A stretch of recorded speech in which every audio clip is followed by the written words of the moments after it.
The dangers of Islam in Europe. Islam is arguably the most hated and misunderstood religion in the world.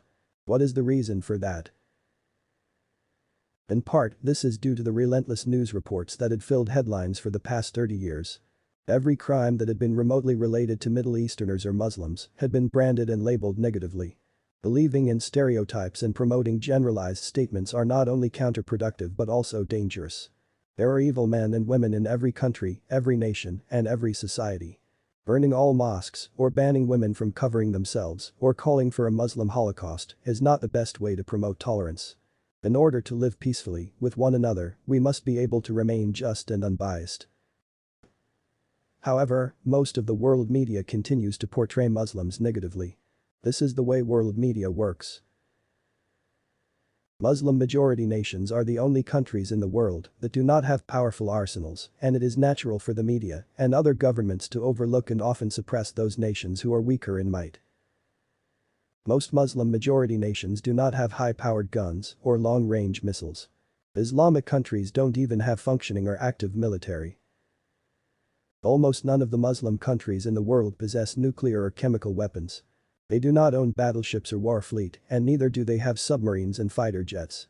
Yet, despite their utter powerlessness, Muslims are belittled and falsely blamed for hundreds of terrorist attacks, most of which were carried out by mercenaries or independent contractors who wanted it to appear as though Islam was a violent religion. How were the Germans portraying Jews before the start of the World War? Nearly 80 years ago, millions of Jews were being rounded up in Buchenwald, Mauthausen and Auschwitz death camps, where the Germans carried out heinous crimes against humanity and hid it from the world. They were exterminating Jews all the while claiming all Jewish people were evil and dangerous and had to be eradicated from Germany in order for the Germans to prosper. At the end of the World War, German crimes against the Jews and Soviet prisoners of war were exposed, and the Nazis could no longer hide their heinous crimes. But despite witnessing such carnage in history, the world is allowing certain nations to perpetrate hateful ideas of racial, ethnic or religious purity, such as the genocidal killers of the Muslim Rohingya people in Myanmar, which is also known as Burma. It seems that the lessons of Holocaust had not been learned, and Muslims became the new Jews of that era, and every day, Muslim civilians around the world are getting killed, and yet the killers are lauded as the peacemakers, and their victims are branded as evil monsters. Despite the sufferings Muslims have been facing systematically for the past century, the vast majority of the global press brand Muslims as callous criminals, and many nations have called on their governments to ban Muslims from entering their country. Prior to the Second World War, the Nazi government began to impose travel ban on their Jewish population and slowly began to seize their property and wealth and froze the bank account of Jewish Germans who had been living in Germany for centuries. Before 1939, Hitler's regime permitted some Jews to leave the country, but they were not permitted to take any of their property with them. However, after the World War began in full swing, Jews in Germany and Europe no longer had the luxury to leave. They were instead forced to move into internment camp, which were later turned into extermination camps, where millions of Jews and Russian prisoners were executed by the German government. According to an expert in historical genocide, the world may be witnessing another Holocaust soon. And this time, the victims will not be the Jews of Europe, but rather the Muslims of the world. In these days, Muslims have been framed for various types of crimes, from the September 11, 2001 attacks on the World Trade Center in New York, to the July 7 subway bombing in London, and more recently, the terrible cult that called themselves ISIS, in order to perpetuate false propaganda against the followers of Islam. Framing a specific religion or group of people was not an unusual practice in Nazi Germany. The Germans didn't start a Holocaust in one day. It was a gradual process of discrimination that led to the mass extermination. Framing incidents similar to the ISIS church bombings and the 9/11 demolitions took place 5 years before the World War in Berlin. The Reichstag fire was a dramatic arson attack on the Reichstag building, home of the German parliament, and the German leader, Adolf Hitler, played upon public and political fears to consolidate power, setting the stage for the rise of Nazi Germany. The Nazi Party used the Reichstag fire of 1933 to seize almost unlimited power. After the National Socialists came to power in Germany, the Nazi leaders began to persecute German Jews, and during the first 6 years of Hitler's dictatorship, from 1933 until the outbreak of war in 1939, Jews felt the effects of more than 400 decrees and regulations that restricted all aspects of their public and private lives. The anti-Semitic laws become the foundation of the Nuremberg race laws of 1935, which formalized their segregation from the German Aryan population. In the 6 years leading to the official Holocaust, books written by Jewish authors were publicly burned, and Germans were ordered to boycott shops and businesses owned by Jews. The Department of Racial Hygiene was created to orchestrate ethnic cleansing, and it banned Jews from colleges, military services, took away voting rights, evicted Jews from their homes, confiscated telephones and radios, forced them to wear armbands and change their names. Jews were forbidden to use public phones and finally, forbidden to leave the country, while the German government started a mass extermination. These segregation laws also disallowed Shohit by banning kosher slaughter, claiming kashrut was a perverse killing ritual. The Germans claimed to be compassionate to the point that they refused to allow the killing of animals.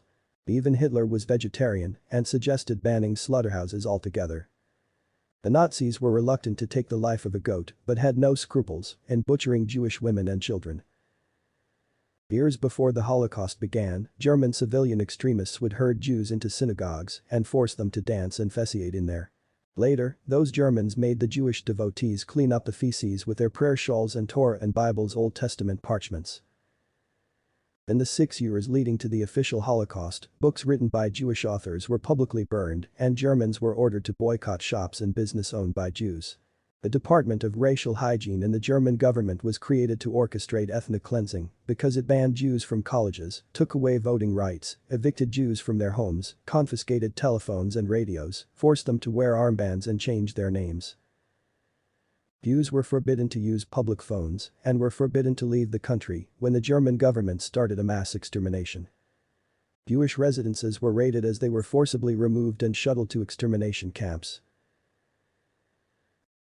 German soldiers would often break into their homes and hold the parent hostage while they made Jewish boys rape their sisters over and over while the soldiers watched. The Nazis came up with creative ways to torment the German Jews during the Second World War, justifying their actions by claiming the Jews were somehow responsible for starting the Reichstag fire in 1933. Blaming a particular sect or race for crimes is not unheard of. It is similar to what we see in recent times, sometimes. The bloody propaganda videos spread by the so-called ISIS terrorist cells based in Iraq and Syria appear to be misleading, and it is likely that unnamed agencies or mercenaries created the puppet groups in order to malign the Islamic religion or even to spread chaos or violence in the Middle East so certain Western oil companies could profit from cheap petroleum from the Gulf region. It is probable that some third party decided to profit from a massive warfare in the Middle East and proceeded to carry out false flag operations under the guise of ISIS or other terrorist networks. Once more, Europe has begun to implement a wave of laws aimed at curtailing the rights of its minority groups, namely Muslims. The European Union has banned Muslim ritual slaughter of animals, the same way Nazi Germany banned kosher slaughter during the World War. The European Court of Justice forbade Muslims from slaughtering animals in a painless way and required livestock to be painfully stunned or electrified prior to killing. Many countries including Sweden, Norway, Iceland, Denmark, and Slovenia have all eagerly implemented these regulations of ensuring that Muslims do not have access to halal food. In addition to banning halal ritual slaughter, Muslims are also banned from wearing religious symbols and veils. The Nazi government in Germany banned Hebrew inscriptions and destroyed all synagogues in Europe. In France and other occupied territories, the Germans used Jewish worship houses and synagogues as military brothels, and often, the daughters of chief rabbis and other influential Jewish families would be forced to work as prostitutes and serve the Wehrmacht soldiers. In modern-day Europe, Muslims are similarly targeted by government policies, while the Chinese Communist government had severely restricted Muslims from practicing their faith and already demolished all mosques and purged writings in Arabic. How are Muslims facing a genocide? For nearly a decade, China's abuse of Uyghur Muslims in the Xinjiang Autonomous Region had been ignored by the international media as well as the United Nations and other human rights groups. China's own denialism, backed by many European and Arab states, allowed them to carry out a modern-day Holocaust on the Chinese Muslim population. Nearly 50,000 Muslim prisoners are dying or getting killed each month in the Chinese concentration camps. Many are enduring solitary confinement, forced labor, and torture. The communist government is building several more concentration forced labor camps that are designed to house 1 million people each. As this Holocaust is going on in full swing, not one influential government is speaking out vocally against this.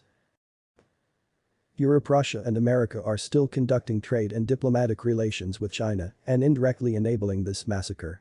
Out of the roughly 20 million Muslim, Turkic-speaking ethnic group that live in the northwestern region of Xinjiang, nearly half have been imprisoned for their religious beliefs.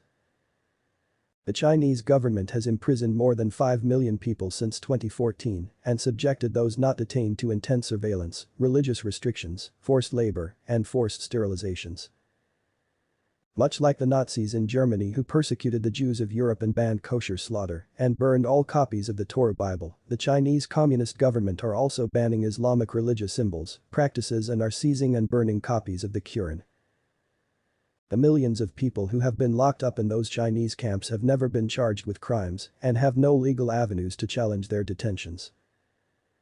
The detainees were targeted for a variety of reasons, including having more than 3 children, sending texts containing Quranic verses, or even burying their dead in an Islamic way, rather than cremating the bodies. However, human rights groups say that it is obvious their only crime is being Muslim, and Chinese government label Uyghurs as extremists simply for practicing their religion. In March 2017, Xinjiang's government passed an anti-Muslim law that prohibited people from growing long beards and wearing veils in public. Hundreds of camps are now located in Xinjiang, and anyone who professes the Islamic faith are immediately locked in these camps indefinitely. Most prisoners are killed, and their organs are harvested by the Chinese contractors. Independent researchers confirmed that China had been engaged in systematic organ harvesting from the millions of Muslim prisoners in Xinjiang. Forced organ harvesting of prisoners are the leading cause of death and execution of tens of thousands of ethnic Uyghur prisoners in these Chinese concentration camps. However, some report suggests that economic factors are involved in this crackdown of Muslims in Xinjiang. For many years, the world media remained indifferent to the plight of Chinese and Burmese Muslims and ignored the genocide that was taking place. It may have been largely due to the constant hate speeches and social media posts that portray Muslims as a subhuman society that deserves to be eliminated. Prioritizing their economic ties and strategic relationships with China, many governments are continuing to ignore the human rights abuses.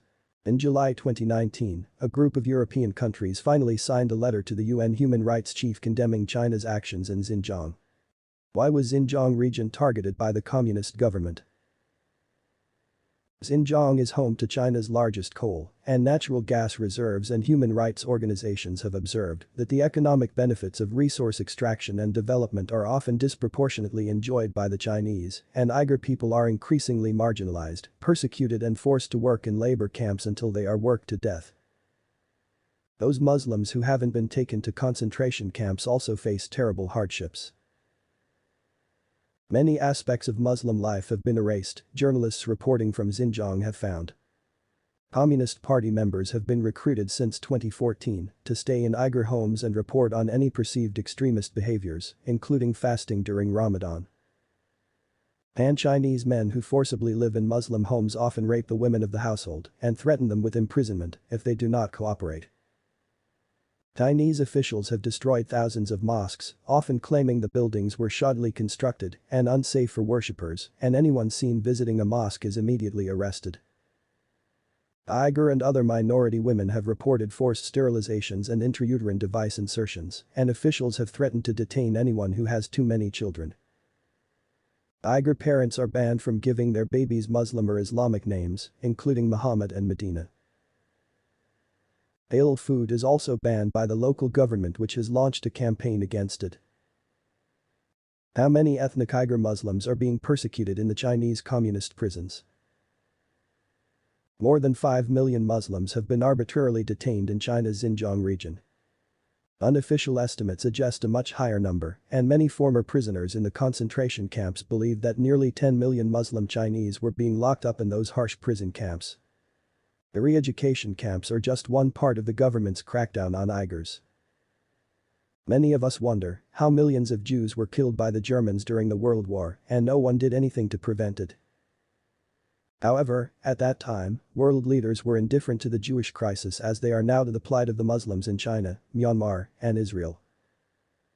Other locations where Muslims are being constantly persecuted. Tens of thousands of Palestinians have died in Israeli attacks since the creation of the State of Israel, and Jewish settlers forcibly evicted native Muslims and Arabs from Jerusalem in order to occupy their homes. Some Palestinians who refused to leave their ancestral abode were brutally murdered, and while some youngsters retaliated by throwing stones at the heavily armed Israeli soldiers, they faced the misfortune of being executed.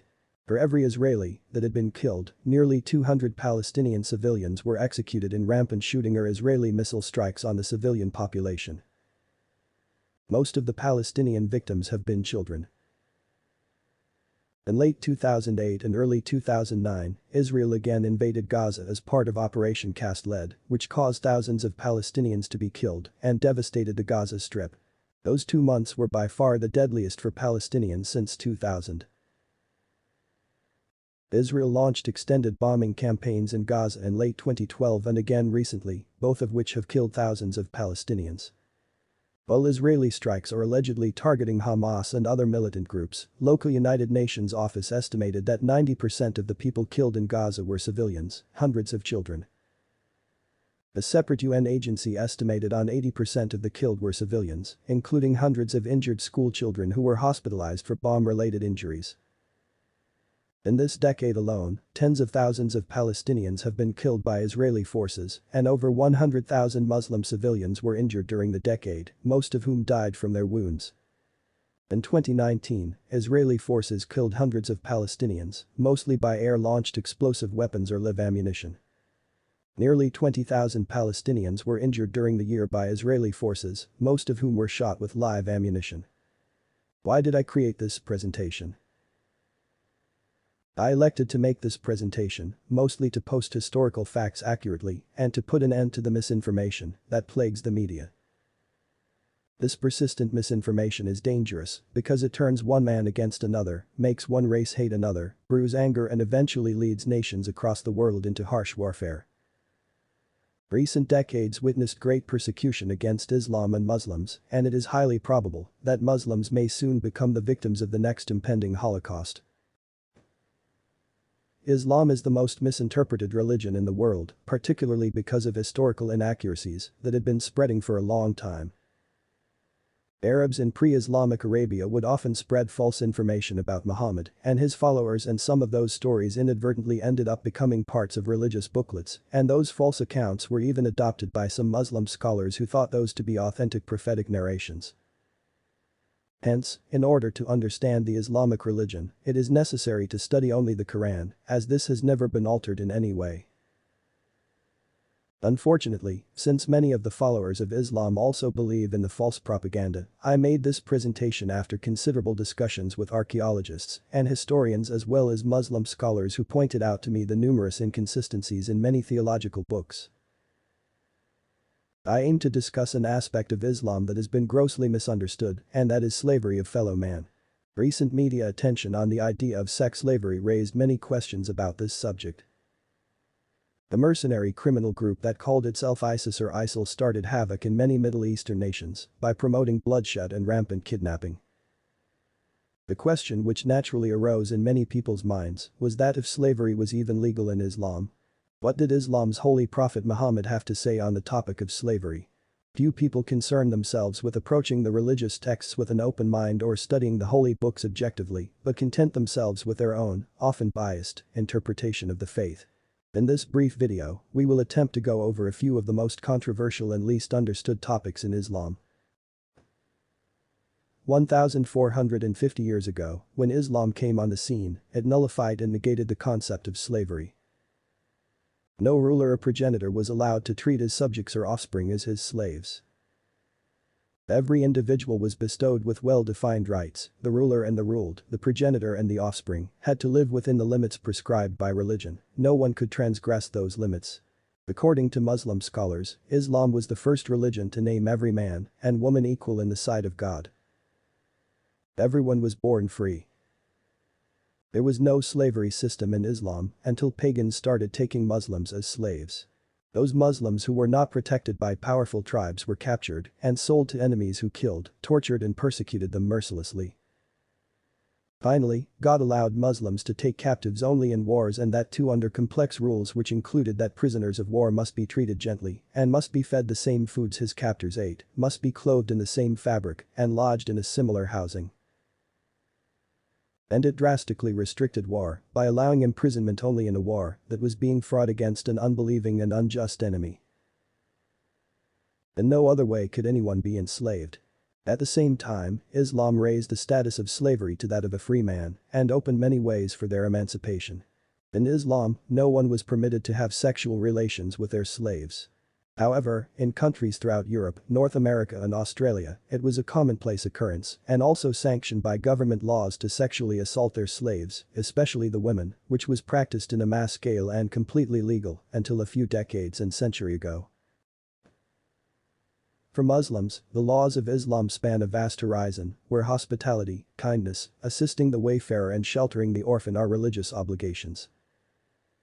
Historians say that Islam came in Arabia at a time when Europe was in the Dark Ages, having entered the early medieval period, with present-day civilizations like Britain and France ruled sparingly by Anglo-Saxon and Brythonic kingdoms, who themselves were trying to recover from economic and dogmatic depressions. Women and minorities faced harsh laws on a daily basis at this time and could enjoy little rights. The division of social privileges remained rooted until much later. The British author and commentator Karen Armstrong wrote that Muslims were horrified to see the way Western Christians treated their women in the Crusader states, and Christian scholars denounced Islam for giving too much power to menials like slaves and women. Athenian laws also restricted women's monetary freedom by barring them from engaging in legal contracts or appearing in law courts. Slaves and foreign citizens had little rights under Roman laws, and even free women did not have the right to vote. Women fared even worse in other pagan and godless societies, such as Hindus in India. Severe discrimination against women was the norm, as was slavery or sati. But the most horrifying part of Indian history is the mulakaram, a breast tax that was levied on lower caste and untouchable women who wanted to cover their breasts. Women in India have always been victims of sexual and caste discriminations, and bare breasts served as an identifier for women belonging to lower castes. The breast tax was levied till 1924. The tax had to be paid in exchange for removing this identifier as a sign of respect to the upper castes. Officials collected tax from every house that contained a woman, and the collector would examine the size of the breasts and impose a proportionate tax. This humiliating practice was solely for the purpose of subjugating the lower castes, thereby maintaining the caste class status quo. How were women treated during the Renaissance? During the Renaissance, the rights of women did not improve, and incidentally it was at this time that two of the wives of Henry VIII, Anne Boleyn and Catherine Howard, were beheaded for adultery and improper conduct respectively. Until 1900, a woman's property would belong to her husband upon marriage. As for inheritance, a daughter could inherit no real property in the presence of a male heir, who would inherit the father's property in its entirety. From the actions of the past few centuries, we have seen how laws were blended with autocratic regimes and were used to justify atrocities. What was legal then may not have been necessarily right. Slavery was once legal in America, as was segregation, despite a functional democratic government wielding authority, not to mention in World War II era of Europe, when Holocaust was legal in Germany, and the democratically elected government in Nazi Germany passed the Nuremberg laws for the protection of German blood and German honor in September of 1935 that embodied Nazi ideology and provided the legal framework for the systematic persecution of Jews in Germany and enabled the murders of millions of civilian women and children. Many Muslims lament that Islam is the most misinterpreted and misjudged faith in this century. It is particularly imperative that people should know Islam as to what it really is and learn it from those who are actively involved in attaining and articulating it, such as qualified Islamic scholars and jurists, so that they are not deprived completely of the virtues and enlightenment of Islam and not be blinded by ignorance and bias. Despite the need to educate ourselves and others, xenophobic slurs deluge many of the social media sites. As a result, Islamophobia in Europe, Asia, and America is now a global phenomenon. Millions of Muslims who are living in Europe face irrational hostility, fear, or hatred of them, and their Islamic culture, and active discrimination against them makes life very difficult. How dangerous is Islamophobia? Today, Islamophobia in Europe manifests itself through individual behaviors and the policies and practices of organizations and institutions. There have been numerous incidents of physical or verbal attacks on property, places of worship, and Muslim religious centers. Women wearing the hijab or niqab have faced verbal or online threats of violence, vilification, and abuse. Policies or legislation in Europe indirectly target or disproportionately affect Muslims and unduly restrict their freedom of religion, such as banning the wearing of visible religious and cultural symbols, passing laws against facial concealment, and banning the building of mosques with minarets. These discriminatory laws make life very cumbersome for them. In Europe, Muslims face systematic discrimination in education, employment, housing, or access to goods and services, and public pronouncements by some journalists and politicians across the whole political spectrum stigmatize Muslims as a group and disregard their positive contributions to the communities and countries in which they live. The use of the term Islamophobia is a relatively recent phenomenon, but it has existed in Europe and North America for some time. Why is Islamophobia an issue in Europe now? In recent years, Islamophobia has been fueled by public anxiety over immigration and the integration of Muslim minorities into majority cultures in Europe. These tensions have been exacerbated in the aftermath of the 9/11 attacks in the United States and the 7/7/2 bombing in London, and many populist nationalist politicians in Europe seized on these by high-profile terrorist attacks to stigmatize Muslims. In many cities of Europe, Muslim minorities have been portrayed as non-belonging and wanting to separate themselves from the rest of society. Government policies have failed to ensure equal rights for people who migrated from Muslim-majority countries. Minorities served as scapegoats, and the approximately 25 million Muslims who live in Europe are constantly being depicted in the media as inherent threats to the European way of life.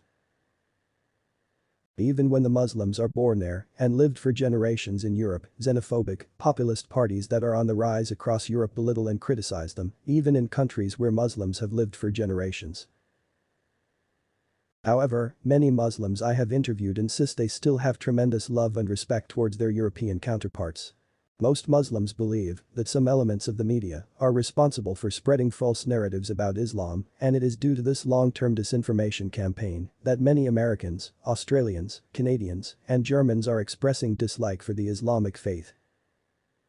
This reaction is natural, considering how for decades, every crime that had been committed by anyone with Islamic background had been labeled repeatedly as a Muslim crime. Why are Muslims being targeted in so many hate crimes? If the mass media had been more objective in reporting crimes and desisted from using words such as the Muslim who is a terrorist and instead say the bad person who is a terrorist, then hate crimes would have decreased by at least 50%. If the newspapers were habitually using ethnic and cultural labels on all their headlines, it would sound miserably unprofessional. Headlines such as the brown Indian man who is a killer, or the ex-Muslim man who is a hater, or the immigrant man who is a thief, or the Jewish man who is a murderer, or the Christian white man who is a racist are all woefully irresponsible. There are criminals in every society, and women are abused in every country. A progressive nation like the United States have its fair share of crimes. According to the National Center for Injury Prevention and Control, American women experience about 5 million intimate partner-related physical assaults and rapes every year. But less than 20% of battered women seek medical treatment following an attack. The majority of the perpetrators are white Christian men, but generalizing and labeling all Americans as rapists would be wrong. What do the Middle Eastern people and Arabs think about Islamophobia? It is no secret that the Middle East had been bombed by American, Australian, and Britain forces for decades, and millions of Iraqi and Afghan civilians lost their lives in NATO-led bombings, but fortunately, the media and newspapers in Gulf nations and other Arab countries do not use generalization in their reporting. They do not link all murders and killings with American forces or British soldiers. Even after the scandalous incidents concerning British troops molesting and sexually abusing hundreds of Iraqi civilians in military-run prisons became exposed, the Arab world remained professional in this scenario and refused to engage in a hate campaign against the Western forces that occupied their countries. This objective reporting allowed for Iraqis and Afghans to eventually reach a peaceful agreement and establish a democratic government. Many Muslims living in Europe and America commended and praised their Christian and Jewish neighbors for showing much tolerance and understanding, despite the constant barrage of hate spreading in the social media and oftentimes, newspapers. The dangers of disinformation. As a result of a century-long disinformation campaign against Muslims, people who profess to be adherents of the Islamic religion had been persecuted tremendously. Since post-World War, hundreds of thousands of Palestinian children were killed by Israeli occupying forces, but the majority of world leaders remained silent about the atrocities perpetrated by Israeli armed forces. Similar mass genocide has been taking place in Myanmar, a small Southeast Asian nation also known as Burma, where millions of Muslims were killed by members of the Burmese army and Buddhist villagers who formed an informal militia to attack Rohingya villages. The Buddhist Burmese soldiers also assaulted nearly 500,000 Muslim women and tortured the menfolk to death. Some Muslim Burmese citizens were able to flee to safety to nearby Bangladesh. Today, over 2 million Muslim refugees from Myanmar are living in temporary dilapidated refugee camps in Bangladesh. In one of my visits to the refugee camps at housing Myanmar refugees, I personally witnessed thousands of infants and aid workers suggested that out of the half-women Muslim women who were brutally raped by the junta army, over 100,000 women gave birth to their rapist's child in those refugee camps. Despite witnessing such a large-scale carnage and psychological disaster, few influential personalities and world leaders condemned the communist Burmese soldiers or the Buddhist villagers who burned and killed millions of their Muslim neighbors. Once more, in this case, Muslims were the victims of mass religious persecution, but most of the world media portrayed Muslims as the pantomimical villains. Out of nearly 2 billion people, if one person with a Muslim-sounding name committed a crime, newspapers and social media were quick to label the crime as Islamic and the alleged perpetrator as Muslim terrorists. However, the irony is that, when Burmese villagers massacred millions of Muslim civilians in Burma, no one called them Buddhist terrorists. When Chinese government executed 3 million ethnic Uyghur Muslims in concentration camps, no one called them communist terrorists. When German Nazis executed 6 million Jews in their extermination camps, not one person in the world labeled them as Christian terrorists, although most German soldiers were devout Christians who would regularly visit churches, and the soldiers had a mandatory pastor and priest in each battalion. German citizens were taught to hate the Jews, as per their biblical teachings, where Jews are blamed for the death of Jesus. In spite of this, neither priests nor Christians were blamed for the crimes of the Nazis. However, it is strange that out of 2 billion Muslims, if one person commits a murder or theft, the whole world automatically chants that all Muslims are violent. The media laments how all Muslims are terrorists. Every novel, television shows and movies depict Muslims in a very negative way. These stereotypes have served to harm the well-being of the Muslim population, the vast majority of whom are peace-loving civilians. Muslims are the most persecuted nation in the world and are being killed and tortured more than the followers of any other faith, but it is unfortunate that instead of gaining sympathy, they are the recipient of the most hate in the world. Over 200 books, research papers and articles have been published proving that the September 11 attack on the Twin Towers on 2001 was not carried out by Muslim terrorists. Rather, an independent mercenary group based in Europe and Israel were responsible for the deaths of those 3,000 people in New York. However, to avenge those 3,000-odd men and women, the United States launched a haphazard war on terror and became the reason of millions of civilians to get killed. War experts and human rights specialists now say that the American-led war on terror caused nearly 30 million Muslims to die or become displaced in the past 2 decades. However, the deaths of so many million innocent Muslim civilians do not make the headlines today, just as the deaths of 6 million Jews in Germany did not make it to the news during the Second World War. This was due to the ingrained persecution and hatred people in Europe had towards the Jews. Nazi persecution of German Jews was not a unique historical occurrence. Most Germans are unaware that anti-Semitism was not a Nazi invention, but it is something that was ingrained into the German society for centuries. For more than 1,000 years, Jews were persecuted in Germany and anti-Semitism was the norm. During the German Crusades, tens of thousands of Jews were slaughtered. Jews were banned from entering German cities. Throughout history, Jews were persecuted in Europe. Only for a brief period in Spain, which was under Muslim Arab rule, did the Jewish population live in freedom. But that ended when the Christians regained control and implemented the Inquisition and expelled all the Jews. As much as many of us want to avoid religious topics and theological discussions, as it understandably pushes some out of their comfort zones, misunderstanding others' faith and religion often causes bitter dissent and even violent brawls to outright war.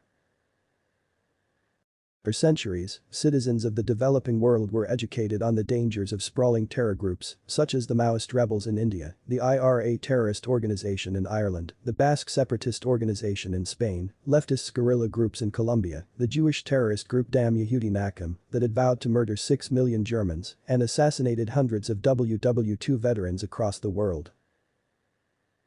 It is no secret that the Crusades was a dark stain on the Christian history of Europe and many people were quick to blame Christianity for inciting violence, as in this century, the same is often said about Islam. Men and women with shallow knowledge of religious scriptures and laws often rush to draw conclusions after reading unverified texts and passages taken out of context. For instance, churchgoers sometimes hear biblical verses that advise fornicators to be put to death. Hate speech is common in all social media platforms, and this does not end at vilifying Muslims alone. Self-proclaimed agnostics and atheist users often cite passages of the Bible to prove that Christianity is dangerous. The passages in the Bible which appear to glorify killing and quotes Jesus to be promoting slavery, or the Old Testament verse that commands people to stone women who commit fornication, are often taken out of context in order to depict Judaism and Christianity in a negative way. The same is also done with Islam, and as such, some distorted images are publicized in the media under the guise of objective reporting, and terrorist groups such as ISIS and Al-Qaeda are associated with the Muslim faith. Religious beliefs are often hijacked by secular or agnostic terrorist groups who use a deity's name to carry out acts of terror. It is possible the mention of slavery in the Bible is not meant in literal form. Or perhaps stoning women for adultery was merely suggested in the laws of Moses and may not have been strictly commanded to the Jews and Christians. Many people tweet and post xenophobic comments about the Muslim prophet Muhammad and the Quran and ignorantly believe that this religion teaches violence. This is a foolish and an untrue idea because in the last 30 years, nearly 30 million Muslims have been killed, displaced or injured in wars, and less than 1,000 Americans and Europeans have died in terror-related attacks. The irrational fear of Muslims stems from misunderstanding, where people post comments on the media without studying historical and religious facts. Muslim scholars insist that verses of the Quran elucidate the code of conduct of Islamic lifestyle, where the God of Abraham calls on people to stand against oppression, violence, and inequality. This one God of the Muslims state in the Quran that people may engage in wars, but only if they adhere to strict guidelines. The Quran maintains that Muslims cannot preemptively initiate a war and are only allowed to act in defense. War may be waged if there are a situation where defenseless people are under attack and that too under a last resort. Islam and terrorism have been synonymous for the last several decades, and this sentiment became prevalent in the aftermath of the September 11, 2001 attack on the World Trade Center towers in New York City, in which one of the tallest buildings in the world were destroyed with explosives. Many critics of Islam believe that the Muslim holy book is a violent pamphlet that calls on believers to wage war, but the Quran merely allows Muslims to fight in purely defensive war when circumstances necessitated, but the Prophet always exhorted believers to adopt peace over war, love over hate, and tolerance over bigotry. Those who criticize the Quran for allowing self-defense are sadly mistaken and misinformed. When the German government encouraged Europeans to openly belittle and threat the Jewish population, it led to the Holocaust in which 6 million Jews were executed. Those who survived were evicted and forced into exile. Today, if Islamophobic behavior and speech persists in gaining popularity, then this hate speech may lead to the unforgivable genocide of over 1 billion innocent Muslim men, women and children. Or Al-Qaeda or ISIS or ISIL Muslim groups. The idea of an apocalyptic warfare as proposed by terrorist organizations like ISIS or Al-Qaeda is totally un-Islamic. Religious texts of many religions have been used in the past to glorify violence and repugnant practices like slavery. Indeed, passages in the Bible's New Testament such as Ephesians 6:5 exhort Christians to take slaves. In the Christian Bible, Paul convinces fugitive slaves to return to their masters. During slavery in the American South, texts like these were used to justify the vilest forms of slavery and punishment before the Civil War. Fortunately, Abraham Lincoln was able to successfully abolish this practice. While slavery has been banned in Islam for 1400 years, Muslims have been allowed to take prisoners in the battlefield but is ordered to treat prisoners of war with honor, respect and love, and free them as soon as the conflict is over. One of the reasons why FBI investigators suspected that the 9/11 attacks were a false flag operation carried out by an irreligious mercenary group is most of the alleged perpetrators were later found to be alive and well. It was exposed that the young Arab men who were accused of hijacking the plane were actually framed for the heinous attack. The Federal Bureau of Investigations never shared with the independent 9/11 investigators the footage of any of the Middle Eastern men entering any of the planes. Independent researchers were able to determine that Nawaf al-Hazmi and Salam al-Hazmi are still alive. One of the accused hijackers, Salam al-Hazmi, was reported alive and well and working at a petrochemical plant in Yanbu, Saudi Arabia after 9/11. Of the others on the FBI's list, Walid al-Shari turned out to be alive in Casablanca, Morocco, working as a pilot with Saudi Arabian Airlines. And Abdulaziz al-Amari was also reported alive and complained that he had lost his passport in Denver. The Saeed al-Ghamdi was also alive and working as a pilot in Saudi Arabia. Khalid al-Midhar was also reported alive. Saudi Arabian Foreign Minister Saud al-Faisal helped the investigators sort out the identities of the alleged terrorists. Experts in the 9/11 investigative committee are also certain that the Twin Towers were brought down by controlled demolition and not by Saudi or Middle Eastern terrorists that the media propagates. Why is teaching tolerance so important? It is abhorring to mention crimes with their countries or races labeled next to it. Crime has no religion and no nationality. It is not confined to a specific social standing and it has no political affiliation. Abuse is abuse. And murder is murder. And the media should try to stop reporting news in a negative or biased way and report objectively without labeling the criminals as Middle Eastern, Muslim, Christian, Russian, white, Arab, or ex-Muslim.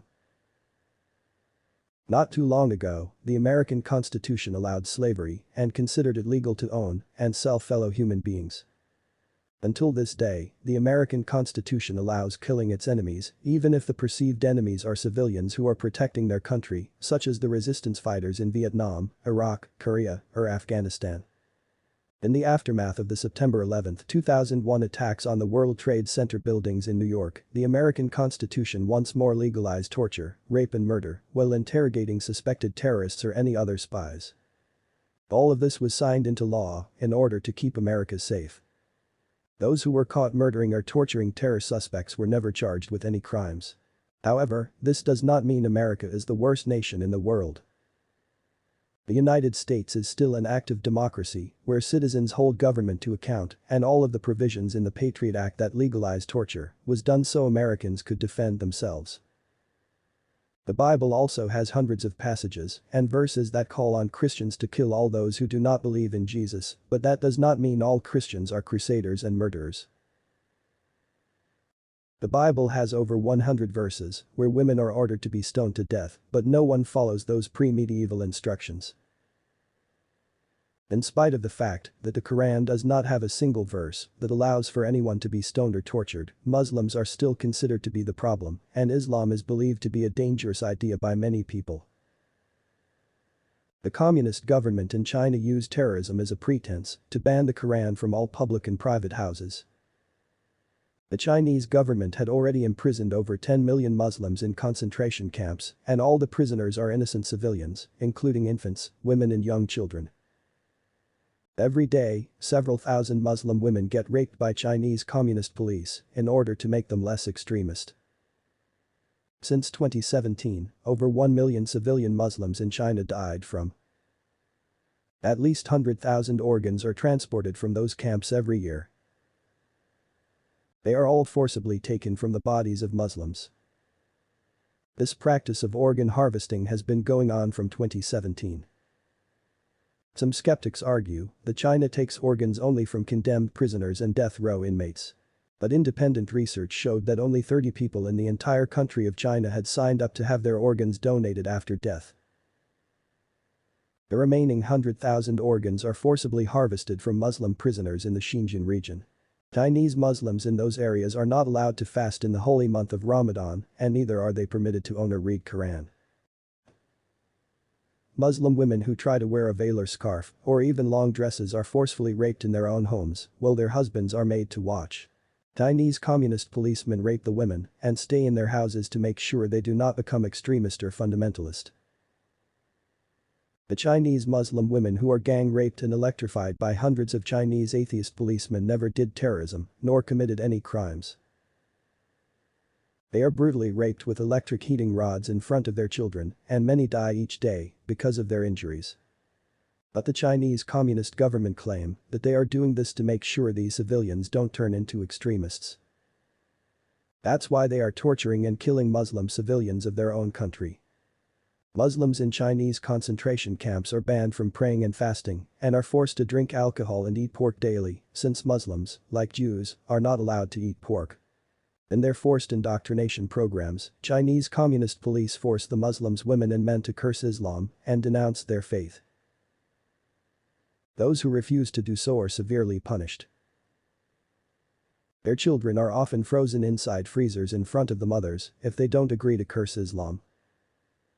From these details alone, we can see how a modern-day Holocaust is already happening in China, but it is important to understand that every single Chinese person is not a murderer or a rapist. There are thousands of Chinese people who are against their communist government's practices, and they condemn the persecution of Uyghur Muslims.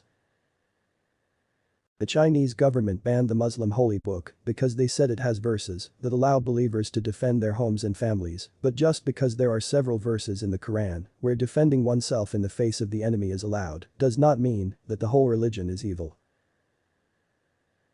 When people hate Islam or openly call for a genocide against Muslim by preaching hatred towards Muslims and Islam, they don't understand they are indirectly being the reason for the next Holocaust of Muslims which already began in China and also in Myanmar. No religion promotes violence or rape. No holy places of worship call for abuse. Our world is a society in which there are no bad race, no bad gender, no bad nation, and no bad religion. Every society has its share of criminals, and it is those specific people who commit crimes that should be condemned and punished. In America, 5 women get raped every minute and nearly 80% of the perpetrators are never charged with any crimes. Most of the culprit are white Christian male. But it would be wrong for the media to generalize and claim that all white American men are rapists. Every country had good and bad people, and every religion has followers who are kind and merciful. However, some people use race to commit acts of genocide, such as the democratically elected Nazi government in Germany, and other criminals use money or religion as an excuse to hurt people and justify themselves. When the Buddhist military in Myanmar began to massacre the Rakhine Muslims, they said they were carrying out ethnic cleansing. Since 2018, the Burmese military and local Buddhists raped nearly 500,000 Muslim women and murdered over 1 million civilians. The homes of Muslim villagers were all burned, and the civilians were forced to flee to neighboring Bangladesh to take shelter as refugees. According to United Nations report, nearly 50,000 Muslim children were burned alive, and their homes and schools were destroyed. The only crime of these innocent civilians was that they were Muslims. The United Nations has declared the Rohingya Muslims of Myanmar to be the most persecuted minority in the world. However, Myanmar is not the only place where Muslims are being killed. From the year 2001, United Nations Refugee Agency found that 37 million Muslims were displaced and live as refugees across the Middle East after the American invasion on Iraq and Afghanistan. After 9/11's attack on New York City, approximately 500 Muslims died for every one person who perished in the Twin Tower explosions, and in the aftermath of the American invasion of the Muslim countries, hundreds of thousands of Muslim and Arab civilians died in NATO drone strikes and bombings. It is strange that even though Muslims are dying in millions, but people still hate them. Many people blindly call them killers and terrorists. It's very sad indeed that many people feel bad for the Jewish victims of the Holocaust, but they do not say a word in support of the Muslims who are being raped, abused, tortured and murdered every day. How do we know that another Holocaust is imminent? Thousands of social media users claim to be ex-Muslims who had voluntarily left their birth religion and had become atheist or Christians, and they promote and encourage others to actively participate in annihilating the remaining Muslim population of Europe and North America. While such zealous calls are dangerous for any civilized society, it may become particularly damning to the former Muslims who encourage violence against people who follow the Islamic faith. The Holocaust against Muslims is imminent not only in Europe but also in North and South America. In early 2000, when Americans elected George W. Bush as the President of the United States, the government passed the Patriot Laws which had striking similarities with the Nuremberg Laws of Hitler's Germany in 1936. Ex-Muslims will be the first to be killed and tortured in these future pogroms. Because there were many Jewish Germans who did not practice their faith and had been converted into Christianity and lived with their Protestant spouses, but the Nazi government did not spare them. In fact, many young men and women who were members of the Hitler Youth and actively participated in anti-Jewish activities were later taken and locked up in concentration camps for having ancestors who were Jewish. If someone had even 1/8 Jewish blood in their family, all members of that clan would be immediately shipped off to extermination camps to be executed. Many Germans at that time begged for mercy citing reasons that they were not Jews and had been faithful Christians and loyal citizens of the Reich, but the Hitler administration refused to budge from their official policies. Promoting and teaching love and tolerance to others is the only way to ensure the continuation of our world. It is vital to learn and accept others as they are, as the world is already saturated with enough violence, hatred, and torture. Thousands of internet users, social media influencers, and particularly ex-Muslims, remain vigilant on the web constantly in order to spread disinformation about Islam and lie blatantly about the Prophet Muhammad, and oftentimes, many users create false narratives and fake verses of the Muslim holy book in order to belittle followers of Islam. Hate speech is so common that social media users and viewers are inadvertently influenced by those hateful speech and consequently spread violent content over the media. This year alone, there has been over 1 million posts, tweets and comments with the hashtag of eliminating all Muslims. Hashtags calling for killing the entire Muslim population are even common in both Twitter and Instagram. Tens of thousands of posts are uploaded on YouTube and other social media platforms each day, where users openly call for a holocaust of Muslims in Europe and the Middle East. Thousands of American and European users have been known to post and repost materials and memes that encourage viewers to burn all mosques and douse Islamic centers and schools in gasoline bedding, setting it alight. Open calls for the annihilation of Arabs, Middle Easterners and Muslims are also very common in the social media world. Many users regularly upload images of hanging or strangulating hijab-clad female Barbie dolls. Other vocal social media influencers openly called for a Muslim Holocaust in public rallies, the most prominent of which took place in Poland, where nearly 100,000 people gathered and called for Europe to begin a Holocaust and genocide of Muslims. Such hate speech has not been widely condemned, and as a result, Muslims became victims of numerous hate crimes. Social media and newspapers consider such hate comments to be freedom of speech, but campaigning for hatred towards a certain religion or culture under the guise of reformation or spreading awareness has become so common that it has now directly led to the deaths of hundreds of Arabs and Middle Easterners who are living in Europe. Let's all preach love, tolerance and acceptance. The world is filled with enough hate, violence and killing and torture. Let's try to stop those hate with love and positive energy. Let's not fool ourselves into thinking that preaching hatred towards one particular faith and race is reforming or spreading awareness. As part of the research on hate speech against Muslims, we interviewed thousands of social media users who profess to be followers of the Islamic faith and asked what they thought about the increasing Islamophobic posts and tweets online. Most of the Muslim users unanimously declared that they do not believe that Europeans and Americans hated them, and in fact, they believed that the people of France, Spain, Canada, the United States and Europe were very nice and friendly towards immigrants and Arabs.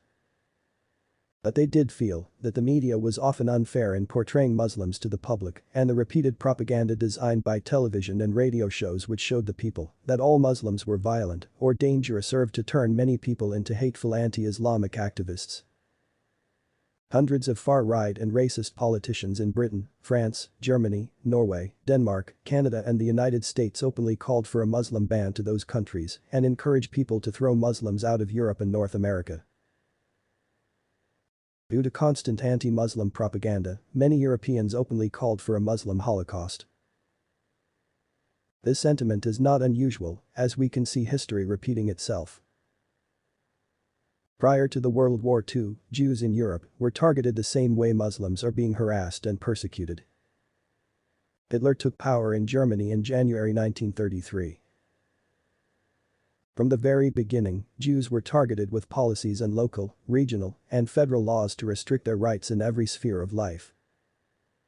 They were denied access to schools, hospitals, libraries, and other public services, to the practice of their professions, to having any items of value but especially radios, the link to the outside world, to sitting on park benches, riding on trams and bicycles, shopping at stores for food, and owning property. When the National Socialist Party came to power in Germany, they began a misinformation campaign against Jews. Newspapers would constantly blame Jews for all the terrible things that were happening in Europe. If a serial killer was caught, the media would report it as a normal news and would not label the perpetrator by their faith or race. For example, if a German man stole money, newspapers would write that a man was arrested for theft. However, if the culprit happened to be Jewish, the headlines would scream with words such as "Jewish thief steals." But the same newspaper would not say a white Christian man was found guilty of thievery or murder. The hate directed at Jews became so prominent that soon the German population began to dislike their Jewish neighbors. By 1935, Jews in Germany were stripped of their German citizenship. This was a terrible blow for them because those Jews had lived in Germany for generations. Their passports were their last hope for legal protection of their rights. The year 1938 was an even brutal turning point for the Jewish population. Media were still criticizing them, and most of the headlines mentioned how dangerous Jews were and how even Jewish children would grow up to be monsters who would steal money and jobs from the German people. In late 1938, German paramilitary troops and ordinary people took to the streets in Germany, Austria, and Czechoslovakia in unprecedented violence against Jews. The actions were organized by the Nazi leadership, Hitler Youth, and the stormtroopers. The rioters burned hundreds of synagogues, and the synagogues burned in full view of firefighters, who were ordered not to intervene. Rioters shattered shop windows and looted more than 8,000 Jewish-owned businesses. The shards of glass that filled the streets gave the devastation the name Kristallnacht, the night of broken glass. Jewish cemeteries were desecrated and women were raped. Thousands of Jewish men were arrested and sent to concentration camps. This eventually led to the larger Holocaust and the ultimate death of 6 million Jews. Although this wave of terror was covered by newspapers all over the globe, and the American press in particular told readers about what had happened to Jews, but no one intervened. No government in the world told the Germans to stop the hate crimes. None of the countries in Europe or North America called for any sort of military, political, diplomatic, or economic sanctions against Germany. A similar phenomenon appears to be taking place in Europe and America once again, where we see how the media is slowly spreading hateful propaganda news and messages against Muslims, and this is causing hate crimes to flourish. In the past decade, hundreds of Muslim worship places had been vandalized in Paris, Berlin, Sofia, Belgrade, Copenhagen, and England. Thousands of mosques had been burned or desecrated. Many Muslim women were beaten and raped by racist attackers who called on a Muslim ban. In most European cities, Muslim women were banned from covering their bodies and in some cases, forced to strip at gunpoint. Islamic clothing was banned and halal food was forbidden in supermarkets. The Anti-Defamation Group, an organization that keeps track of hate speech in the media, recently conducted a survey of European attitudes towards Muslims.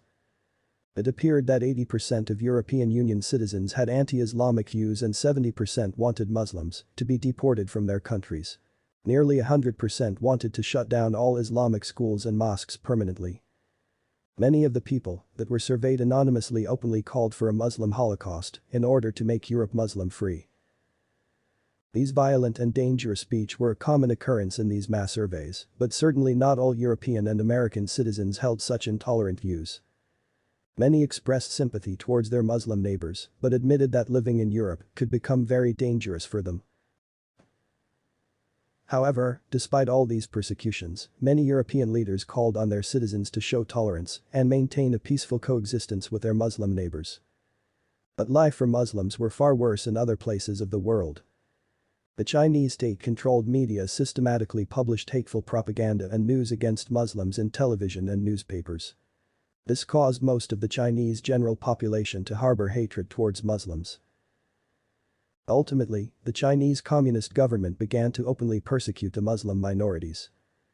It began happening in Xinjiang Autonomous Region in western China against the Uyghurs, a Turkic Muslim minority, in conditions that human rights experts have labeled both physical and cultural genocide. Out of the 20 million Muslims who lived in the region, nearly 10 million have been targeted, arrested or persecuted. Muslim Uyghurs who have managed to escape the camps have reported physical, mental and sexual torture. Women have spoken of mass rape and sexual abuse. Nearly 1 million men and women are currently being forced to pick cotton in those camps. According to human rights groups, new factories have been built within the grounds of the re-education camps, and Muslim prisoners are forced to work in horrible and unsafe conditions. Human rights groups say the Chinese government has stripped away the religious and other freedoms of the Muslim Uyghurs, culminating in an oppressive system of mass surveillance, detention, indoctrination, and forced sterilization. These were exactly the same way Nazi government in Germany treated the Jewish population in the years leading to the Holocaust. Many Chinese Muslims fear that a modern-day Holocaust and mass genocide against Muslims is already on the way in China, and the rest of the world's governments have failed to be sufficiently vocal about it.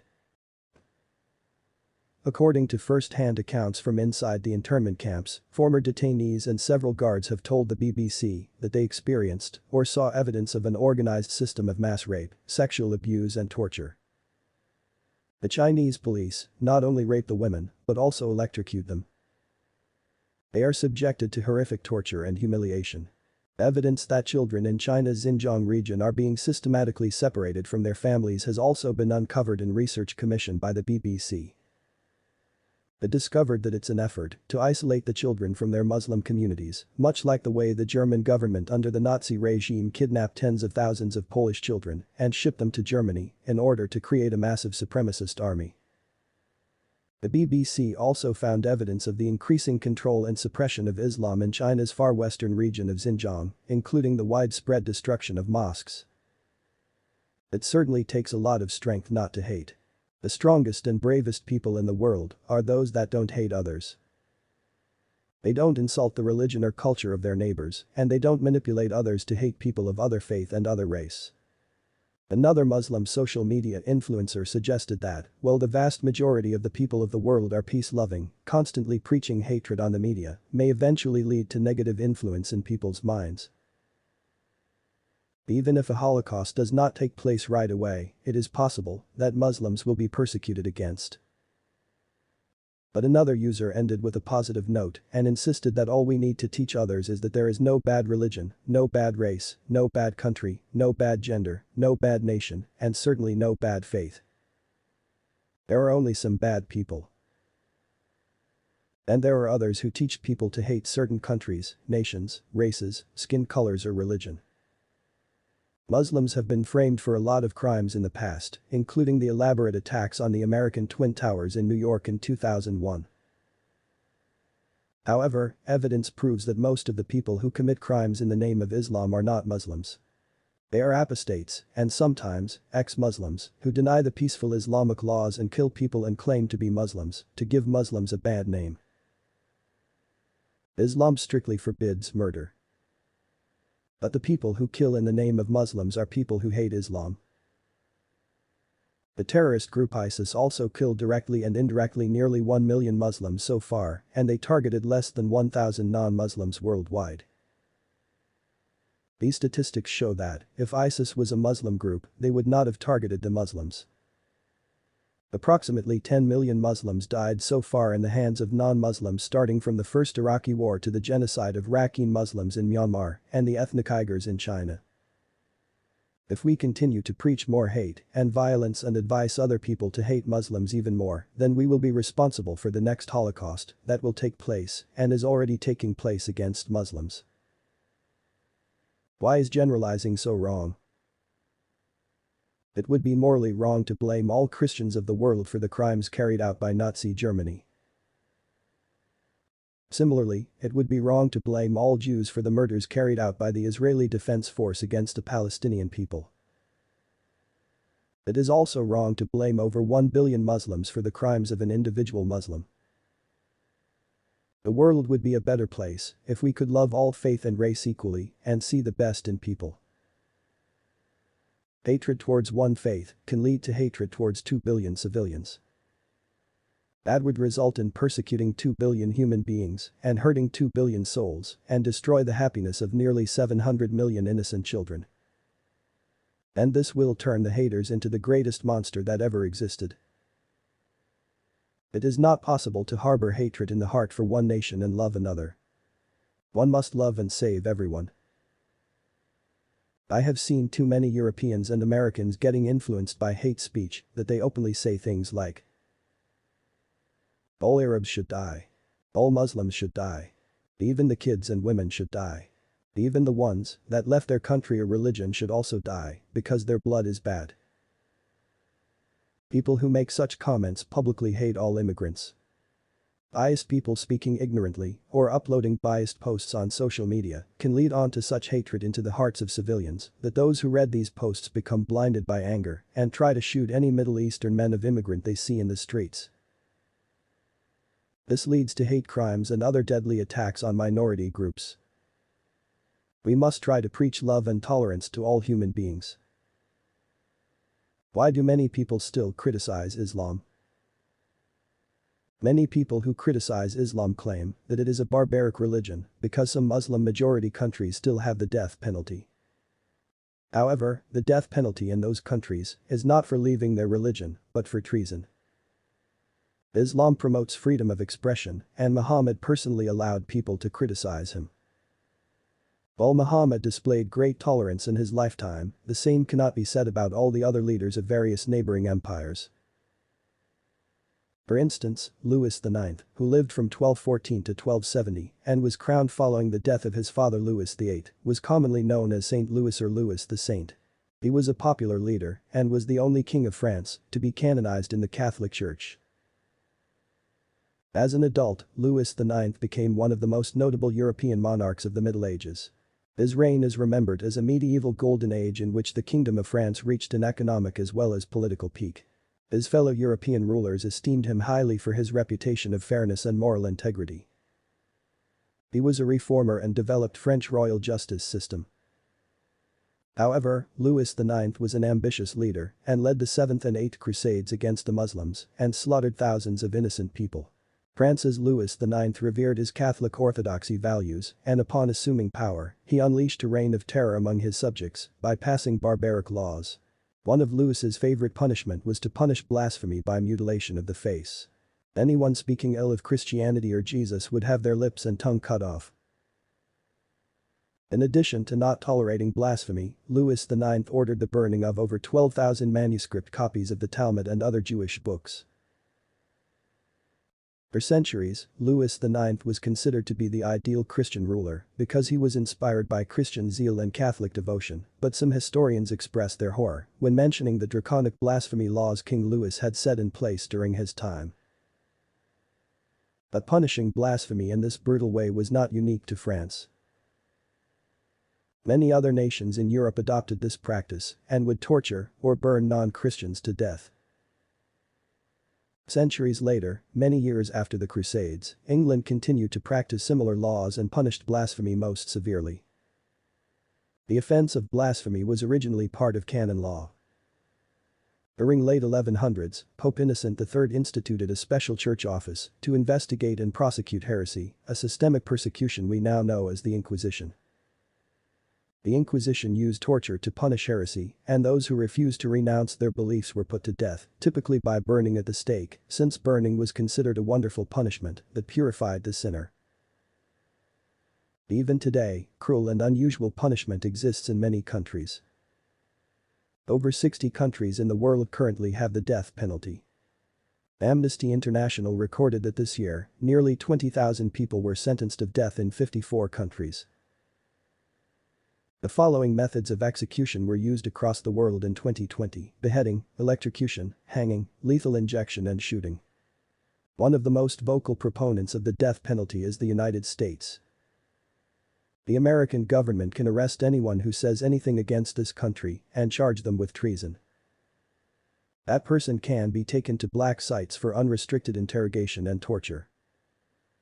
There are dozens of Christian countries that give death penalty for treason, including Russia. Saying anything that proves hatred toward one's own country can be seen as treason. Those countries believe that people who constantly say anti-government propaganda could become a saboteur or a spy for the enemy. China is believed to execute thousands each year, making it once again the world's most prolific executioner ahead of the United States, Russia and South America. Treason is punishable by death in the majority of Christian countries too. However, citizens of those countries do not call for an abolishment of their legally elected governments, and they do not see the death penalty as an oppression. Most people do not criticize the judicial system for hanging spies for treason, but those people harshly belittle Islam and all its religious laws. Criticizing religions is fine, but when the criticism leads to violent hatred and bigotry, the world does not remain a safe place. There is a reason why America banned anti-Semitism. Since the beginning of the World War II, rampant criticism for Judaism led to the Holocaust. In our day, criticism for Islam is going to lead to the Holocaust of perhaps 1 billion people. This is not an exaggeration, because the Holocaust has already started in China, with millions of Muslims being herded into concentration camps. Yet, here we are, hating that religion and turning a blind eye to those millions who are suffering just because they are the follower of the Islamic religion. We can never stop violence with more violence. We can never stop hate with more hate. It is therefore necessary to forgive those who hurt us personally and bring them to justice in a legal court. If someone commits a crime, there is no need to drag the entire religion, along with billions of its innocent followers, into the attack. In order to achieve unity and peace, we have to stop blaming all the evil action on a particular race, faith, or country. France killed 7 million Algerian Muslims in its occupation up till 1962, but it does not mean that all Frenchmen are cults or Christian warriors. It merely means those who chose to commit the crimes are evil. Perhaps they will say they killed those Algerians because they were Christians or French, but the reality is, they were just murderers. It is therefore very dangerous to believe in stereotypes, and even more harmful to promote generalized statements. Doubtlessly, there are evil men and women in every country, every nation, and every society. And in order to live peacefully, we must be able to remain just and unbiased and love and respect everyone. Thanks for watching. And don't forget to subscribe and spread a message of love and tolerance towards everyone.